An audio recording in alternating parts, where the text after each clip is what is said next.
Hello, fellow Christmas lovers and enthusiasts. My name is Charlie. I am from the Closer to Christmas podcast, and I'm here with a quick little video on the Coca-Cola Polar Rollers game, which I just reviewed for my last podcast that I put out.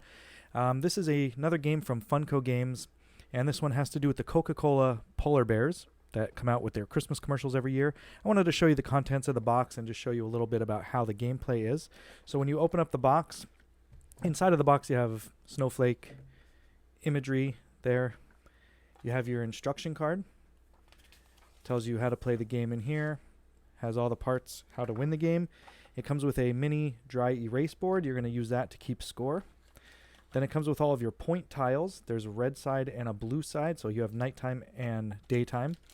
Then it comes with a little dry erase marker. And finally, get them out of the bag here. Finally, it comes with the Coca-Cola Polar Bear dice themselves. So we're going to take them out of the bag. I'll show you what they look like a little bit, and then I'll show you how they roll. And then I'll tell you a little bit about how you play the game. So the Coca-Cola Polar Bears, they're little chunky wooden, you're going to call them dice, but they're not really dice, but they're little cutouts of the polar bears. They have the Coca-Cola logos on their scarf on that side, and they're pretty chunky. They're about, I'd say about a half-inch thick. And you're going to roll those and score points. So the way to play the game comes with your dry erase board. So however many players you have, you're going to write your initials or your names down on the top. And then you have all of your point tiles. Now on these point tiles, it'll show pictures of possibilities of how the dice can land. So this is a picture of them laying flat, one with the scarf up, one with the scarf down. And that's only worth 1 point.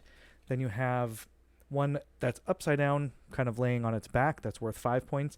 And now the dark side, the nighttime side, is worth more points than the light side. I'll explain that in a minute.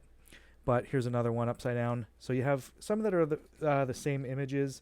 This one's just both lying flat with their scarf side showing up. This one is standing up, just regular bear standing up. Then you have this one we were calling the nose diver because he's kind of laying on his nose. Another nose dive. Then you have two of them laying flat, scarf side down. All this is very important because that's the way you have to have them laying to score the points. Another right side up. Now this one we were calling the butt bomber. It's just kind of standing right side up, I guess, on his butt. You have two of those. And again, another flat lying one with the scarf side up. So the way you play the game is at the beginning of your turn, you're going to lay the tiles out, and they're all going to be red side up. So you're going to lay all the tiles out here. Probably should have done this beforehand, but lay all of your tiles right side up. And then at the beginning of your turn, you're going to pick one of the tiles to flip over, and that tile is going to be worth more points. So for example, at the start of the turn, if you wanted to pick the highest priced one here, or the highest amount one, which is 25, and you flip that over, now that one is worth 50.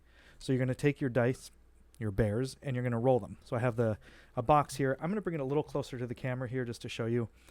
I found it easier to kind of bounce them because they'll land in different configurations, where if you roll them, they end up lying flat a lot. But on this one, we got a nose dive and a flat with scarf side down. So if we look through the cards here, I have this nose dive. This is worth 15 points, so I have him. And then the flat side, if I wanted to score that one as well, I can't because there isn't one for that. There's only the double. So I can only score 15 points on that. So that turn is worth 15 points. If I want to continue to go, I would just go again. I'll roll them again. And this one I have a upside down and a scarf side up. So if there's anything that matches that, we can take those. So we do have an upside down card, which is worth 5, and a scarf side up. We don't have any of those, only the ones that are standing up. So now I have a total of 20 points. If I want to keep going, I could. If not, I'll say my turn's over. If I didn't score on this one, it'll stay there. If I did score on it, it gets flipped back at the end of the turn. And then the next person's turn, they could flip a card over and they'll play their turn. And the way the game plays is the first to 100 points wins. If you score 100, everybody else gets to go one more turn. And then if you guys score a tie, it's a tiebreaker. There's no way to break a tie. It just says to play again. So again, first to 100. If I decide to keep going and then none of my configuration of the dice match what's out on the tile, I lose all of the points for that turn. So I would end up with a 0. So it's kind of a risk that you take if you want to keep going to try to get to 100 first. So every time you stop, you score your points. If there's no configuration you could do, you lose all the points for that round.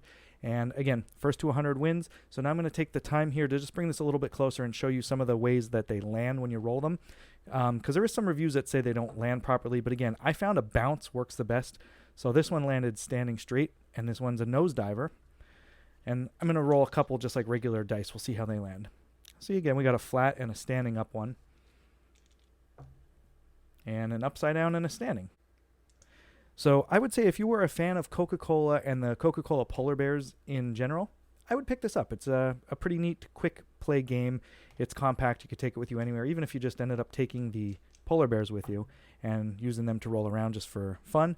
I would say to pick it up. It was definitely worth it, and it will be a game that I do play again. So thank you for checking out this video, and the next time you hear my voice and listen to this podcast, we're all going to be a little bit closer to Christmas. Thank you for listening.